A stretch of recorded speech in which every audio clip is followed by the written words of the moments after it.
Yeah, we're excited about the home opener tomorrow. Get back in front of our home fans. It was a long trip to and from South Dakota, but we're excited to get back to the legacy and hopefully get started off on the right foot on the home court. And as it relates to South Dakota State game, and we got what we deserved. I mean, we hadn't been practicing well for a couple weeks. I think y'all could probably sense in here. I was worried last week when we did the press conference. I mean, and we played exactly like we've looked. We didn't play as hard as we should play.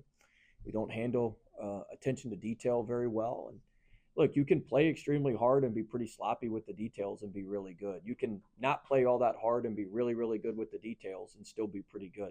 But you can't not play hard and be bad with the details. And that's what we've been. And we've kind of been able to, we had some false stuff happen in the scrimmages where we were able to, pull some things out and do some things. But this has been a problem with our group. And hopefully now we'll have some urgency. I think we're past the state of urgency, maybe some desperation to fix it. And so, look, adversity is good. I'm glad it hit us now.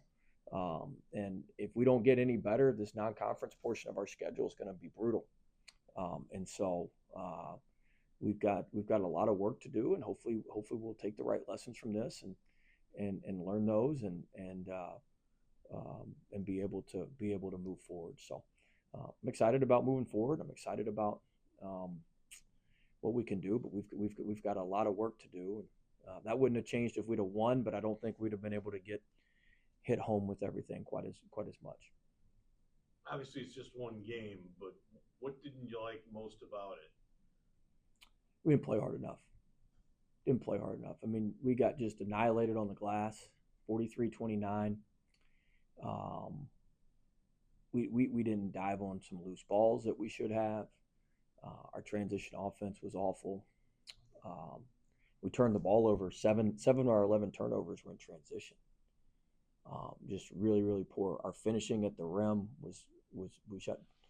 We shot our lowest points per possession shot was rim shots at 0.86. Everything else was over one, including our mid range jumpers. So um, we've got to be able to finish at the rim, and these are all things that have been issues in practice that for whatever reason I haven't been able to get our guys attention enough on them, and so hopefully now we'll be able to do that. I haven't seen the team. We had a really kind of wonky travel day back. I had to drive back from Dallas yesterday because of some flight cancellations and stuff. So like this will be the first time here when we go watch film and start going here in a few minutes that I will have seen most of the guys since yesterday when we left them at the airport or when they got on the planes, and then we started our journey back. So um, hopefully we'll take the right lessons from this, but uh, just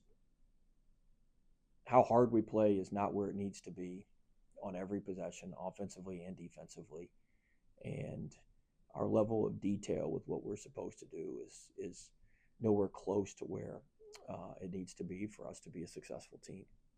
After the South Dakota game, you talked about the need to play better through physicality. How do you go about doing that? How do you change that? Yeah, I mean, it's something we work on. We do a bunch of finishing against pads and do a bunch of finishing um, through contact. So we just got to keep putting bodies and putting pads and putting things on our guys and being able to drive through and play through and not divert. We got diverted too much, and so that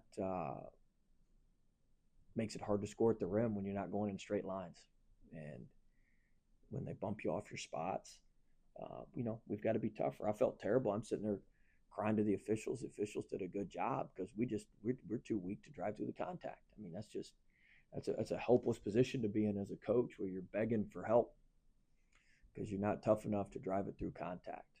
And we've that's something we've got to really get better at. What about your half court offense specifically? Huh. Did you like your point guards play in that? And I don't like anything about our half court offense. We don't execute with any pace. We don't cut with any pace. Our spacing is horrific. We look like a camp team. We look like you go to like summer camp. That's what we look like. Everybody runs and begs for the ball and comes back to the ball. We look like we're playing camp basketball. in the half court. And so we've got we're going. It all starts with transition. If it starts bad, it ends bad. If it starts good, you got a chance for it to end good. So our transition offense and our flow is really poor. I think I've tried to give our guys a little bit more freedom this year with the transition offense, but come 1 o'clock today, we're going to have a structured transition offense. I'm done with the freedom. We're going to go back to structure, which is what I feel a little more comfortable with. And I've been out of my comfort zone, allowing some of this freedom, but that is no longer going to be the case. And so, but our pace, our spacing, we got a bunch of guys with sticky fingers where the ball just sticks. And so, but that's been a problem. I mean, we do draw a bunch of fouls, which is good, but in both the scrimmages, we looked the same on offense as we looked on Monday night, which is not very good. And I hadn't been able to change a lot of that. And because of that, we don't offensive rebound very well because we can never get the defense moved to where we can create creases to go in there and grab the ball. And so South Dakota State, the Coach Henderson is a phenomenal coach. Everything he did was to stay between us and the basket so they could block us out, because he didn't think we could beat them if we couldn't get a bunch of second chance points. Now it's a lot easier said than done, and his guys had the discipline to do that. They won a ton of possessions that way because they stayed between us and the basket. They never broke their shell, and we shot not a high percentage shot, which is why we shot under 40% for the game and 26% from three. And then they were able to go to put themselves in an advantageous rebounding position and clear the defensive glass. And so they had an extremely good game plan, and we didn't do anything to deter them from the game plan that they had. What was your question? Oh, biblical studies. They played Prairie View well. They lost to Prairie View by 20. They had two guards go for 20 each. They had their big kid had a double-double. He had 15 and 11, I believe, something like that. Jim, you may have to correct me on that. 15 and 11 or 18 and 11, I can't remember. Clough had 18 and 14. I think he had 15 and 11. I think the kid from Biblical Studies had 15 and 11. So, look, it's not going to be some just, where we just run around and waltz in. If we don't play any harder than we played the other night, there ain't a game on our schedule that's going to be easy. If we don't play any harder than we played the other night.